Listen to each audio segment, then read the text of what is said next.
Assalamualaikum warahmatullahi wabarakatuh. Perkenalkan, nama saya Siti Hartina Ramawati dari 10 AKL 2. Di sini saya akan menjelaskan ulang tentang sejarah masuknya bangsa Barat ke Indonesia.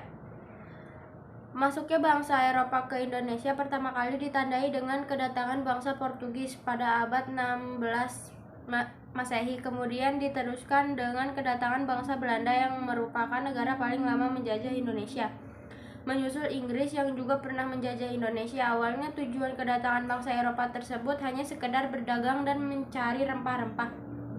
Namun tujuan berdagang dan mencari rempah-rempah berubah menjadi keinginan menguasai dan memonopoli seluruh perdagangan yang ada di Indonesia.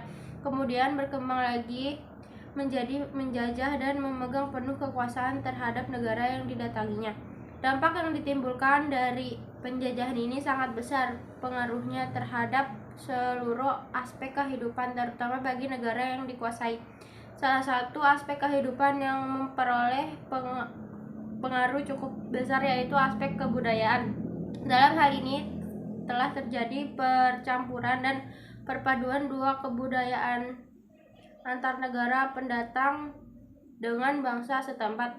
Hal ini dapat timbul karena bangsa Eropa telah lama menetap di Indonesia, sehingga proses interaksi antara bangsa pendatang dengan bangsa setempat hampir terjadi setiap hari. Proses interaksi inilah yang nantinya akan melahirkan kebudayaan baru dan berkembang mengikuti zaman. Arsitektur dengan dianggap sebagai suatu konstruksi yang dengan sengaja mengubah lingkungan fisik menurut suatu bagan pengaturan. Seni arsitektur telah berkembang dan diterapkan oleh bangsa Eropa terhadap bangunan tempat mereka tinggal di Indonesia. Perkembangan kota-kota di Indonesia mengalami babak baru, yaitu dimulai dari abad 19 sampai abad 20 yang ditandai oleh masuknya pengaruh Eropa sesudah adanya perjanjian Wina dan terutama dibukanya terusan Suez. Hal tersebut membuat jalur pelayaran samudera yang dilakukan oleh orang-orang Eropa saat itu menjadi lebih singkat dan efisien dalam pemanfaatan waktu. Kejadian ini tentunya sangat menghemat biaya yang dikeluarkan untuk melakukan pelayaran, dan itulah saat di mana pelayaran samudera menjadi semakin ramai dilakukan orang-orang Eropa saat itu.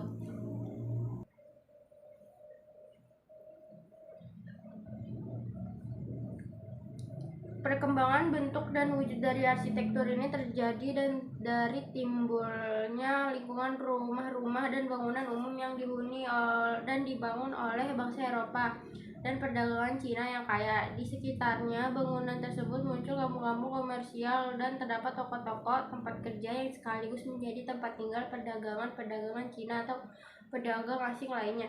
Maka di dalam struktur kota tersebut tadi akan terjadi gabungan berbagai unsur kebudayaan, yaitu antara budaya Eropa, Cina, dan pribumi yang akan mempengaruhi proses perkembangan seni bangunan dan arsitektur di Indonesia. Arsitektur bangunan kolonial yang berkembang di Indonesia umumnya telah mengalami penyesuaian dengan kebudayaan setempat, dan dalam hal ini bangunan atau tempat tinggal merupakan bagian penting yang selalu ada dalam setiap peradaban hidup manusia.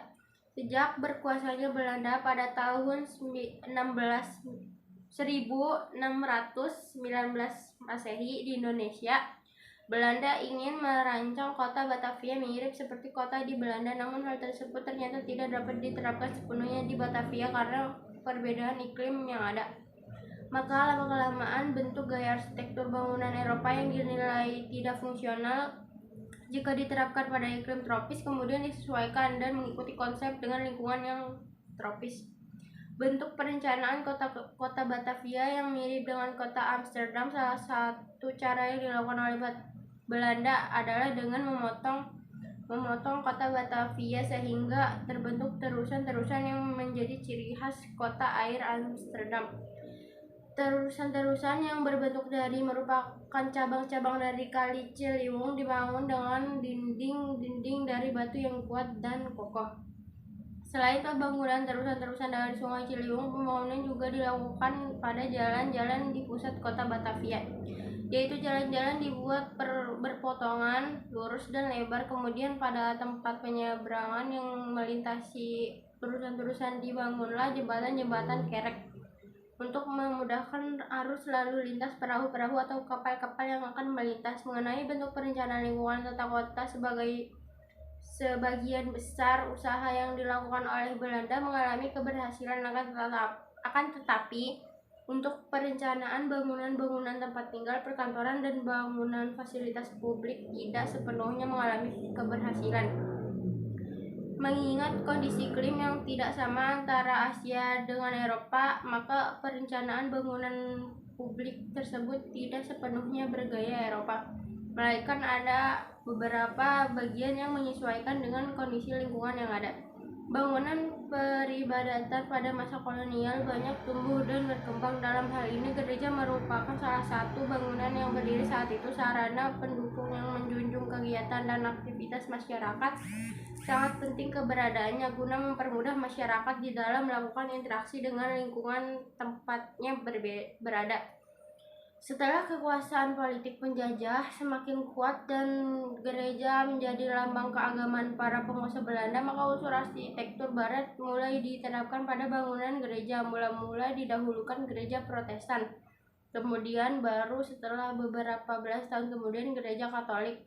Berbagai macam gaya bangunan Eropa yang berkembang saat itu menjadi inspirasi bagi perencanaan arsitektur gereja-gereja di Indonesia yang dibangun pada masa pendudukan Belanda di Indonesia. Keberadaan gereja sebagai sarana pendukung yang menjunjung kegiatan dan fasilitas masyarakat cukup penting untuk dibahas lebih jauh dalam penelitian ini, sebab fungsi utama gereja itu sendiri adalah sebagai tempat ibadah di mana saat itu umat Kristen yang ada di wilayah Mr. Cornelis bertemu dan melakukan ibadah secara bersama-sama. Dari pertemuan itu akan timbul kegiatan interaksi di antara umat yang mengikuti ibadah.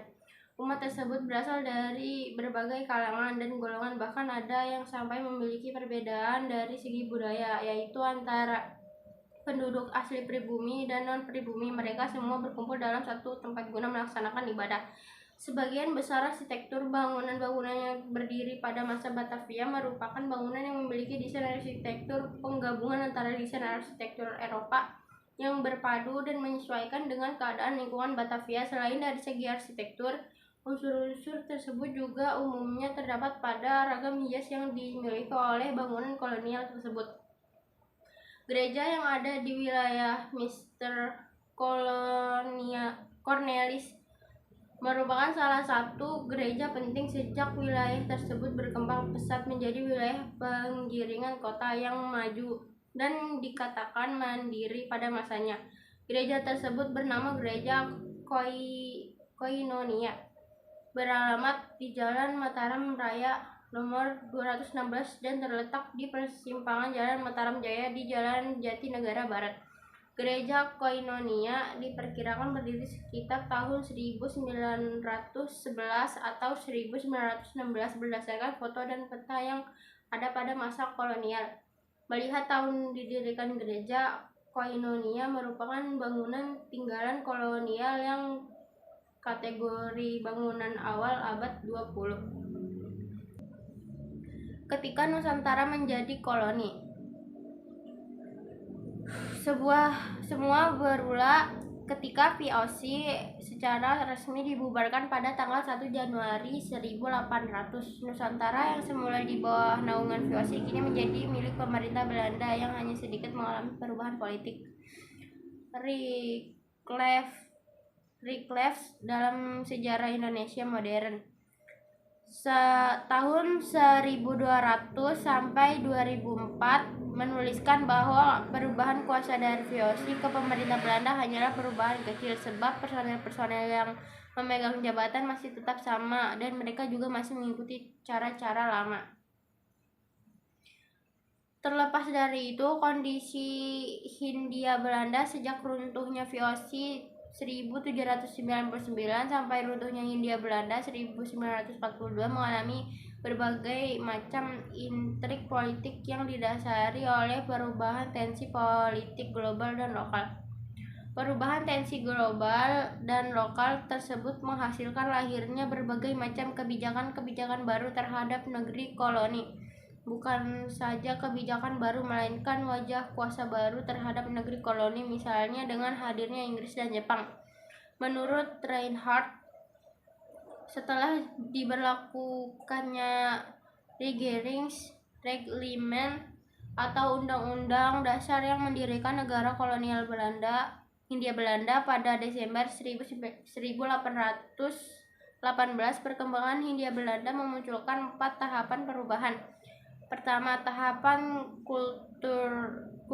kulturstellers atau tanam paksa dari tahun 1830 sampai 1970.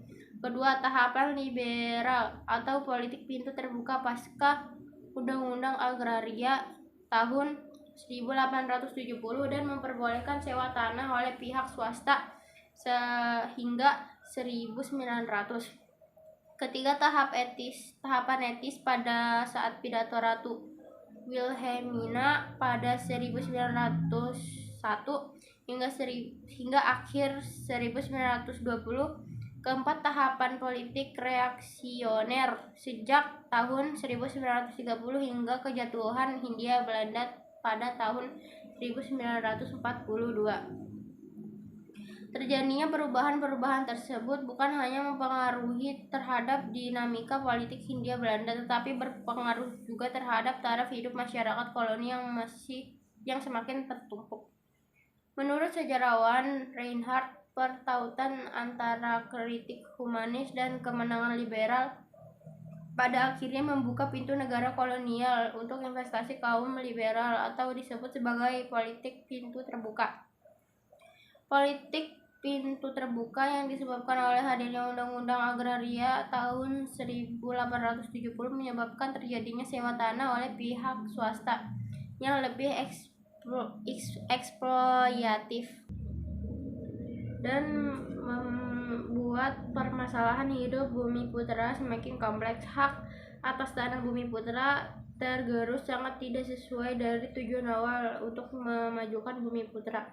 Alih-alih bertujuan untuk meningkatkan taraf hidup masyarakat bumi putra, kebijakan ini menimbulkan kesengsaraan di hampir seluruh wilayah Hindia Belanda karena eksploitasi sudah mencapai pulau di luar Jawa. Dengan demikian, dimulailah suatu era baru yang dilihat dari kacamata Indonesia disebut sebagai kebangkitan nasional. Sejarah Indonesia tahun 2016, era baru ini disebut sebagai era akhir dari suatu koloni dan lahirnya suatu bangsa. Pada era ini dimulai semangat baru dari kesengsaraan kebangkitan nasional. Munculnya berbagai macam organisasi dan partai politik menandai semangat zaman atas era ini hingga Indonesia merdeka tahun 1945. Perubahan politik yang cukup berarti terjadi pada akhir dekade tahun 1940-an ketika pemerintah Hindia Belanda terus mengalami nasib yang cukup berada di ujung tanduk. Hindia Belanda harus runtuh ketika Jepang secara resmi mulai menjajah Indonesia pada 8 Maret 1942.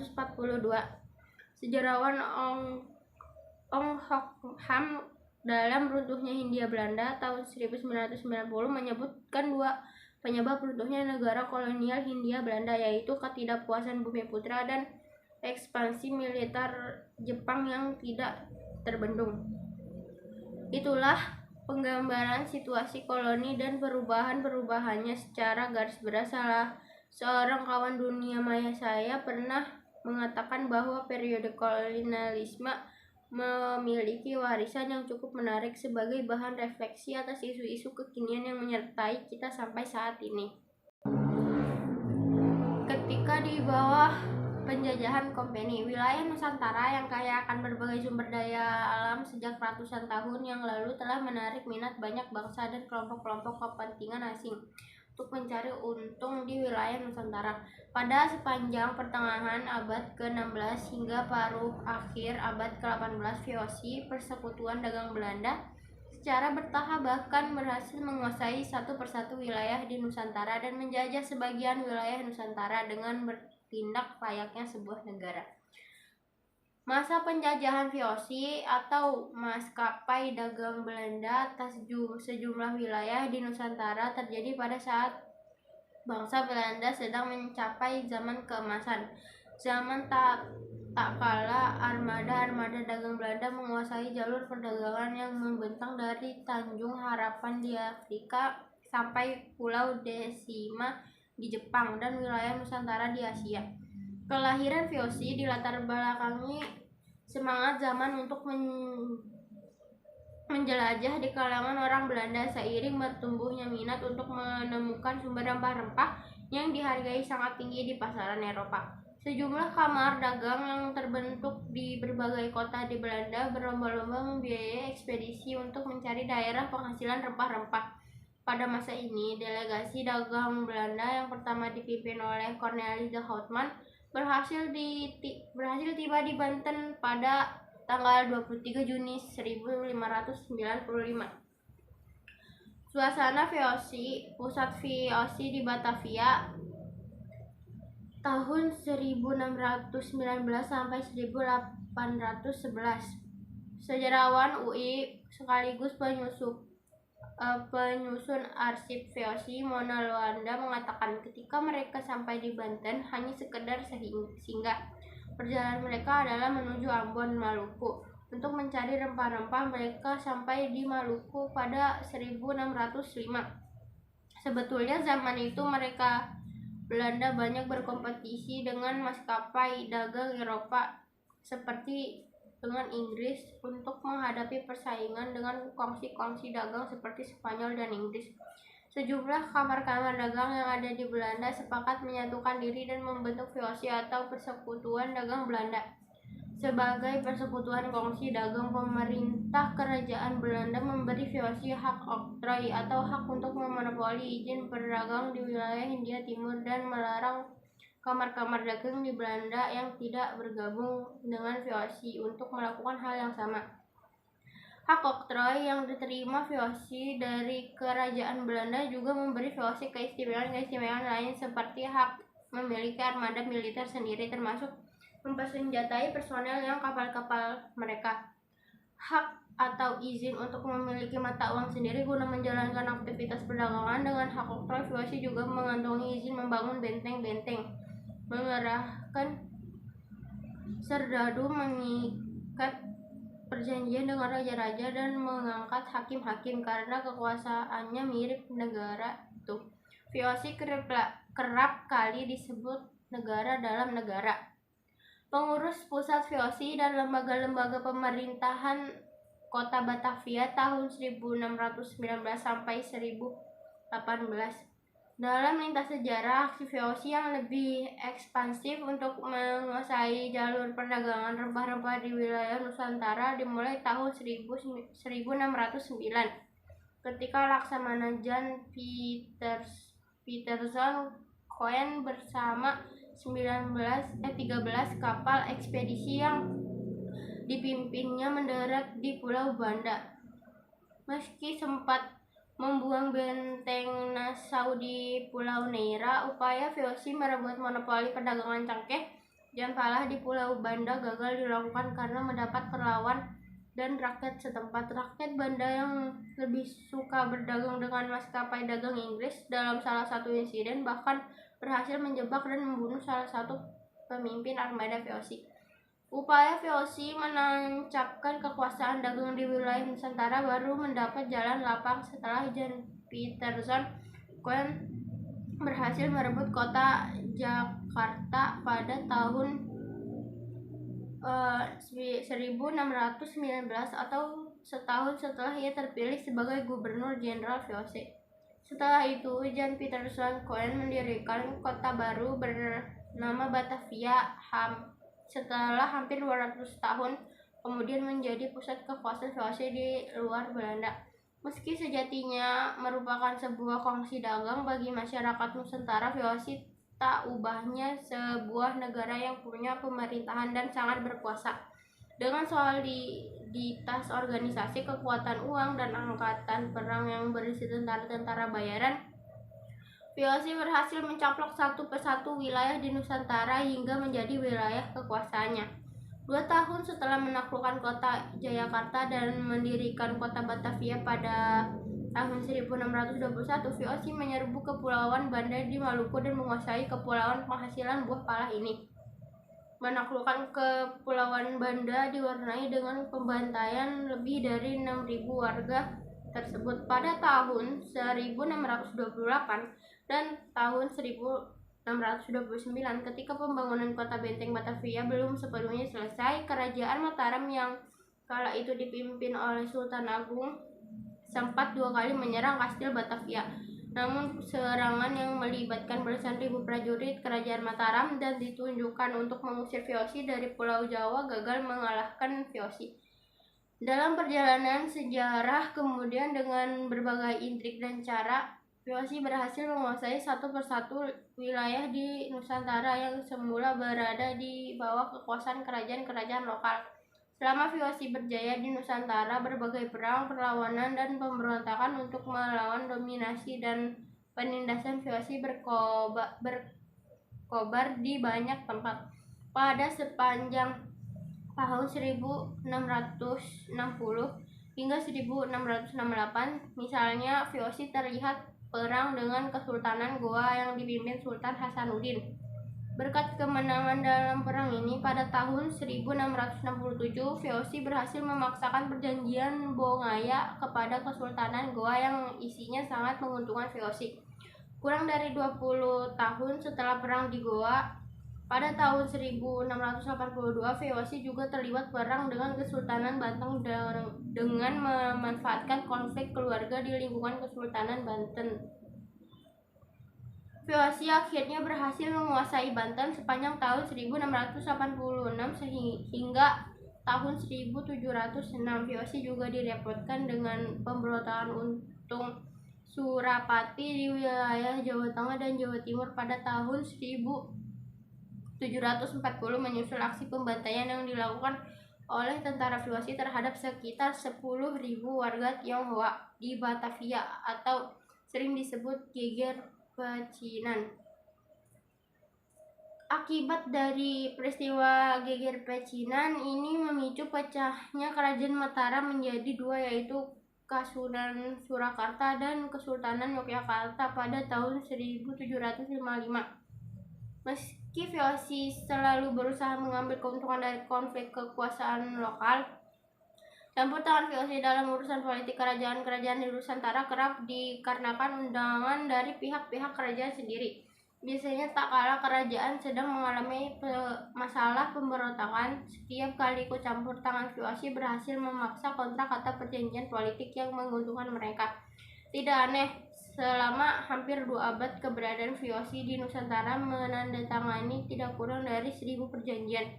Karena keculasan dan kekejaman tentara VOC di kalangan banyak penduduk Nusantara, VOC memiliki sebutan populer company atau company. Istilah ini diambil dari company yang dalam bahasa Belanda memiliki arti perusahaan, namun oleh kebanyakan masyarakat Nusantara mengartikan company lebih sering dilekatkan pada tentara Belanda karena penindasan dan kekejaman.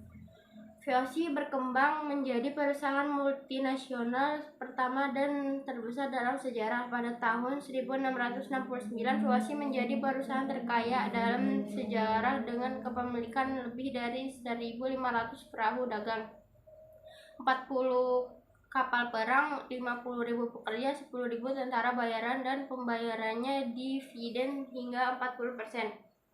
Pada masa kejayaan VOC di abad ke-17, kota Batavia yang menjadi pusat VOC di luar Belanda dikenal di seluruh dunia sebagai kota terindah di Asia dan ratu dari timur.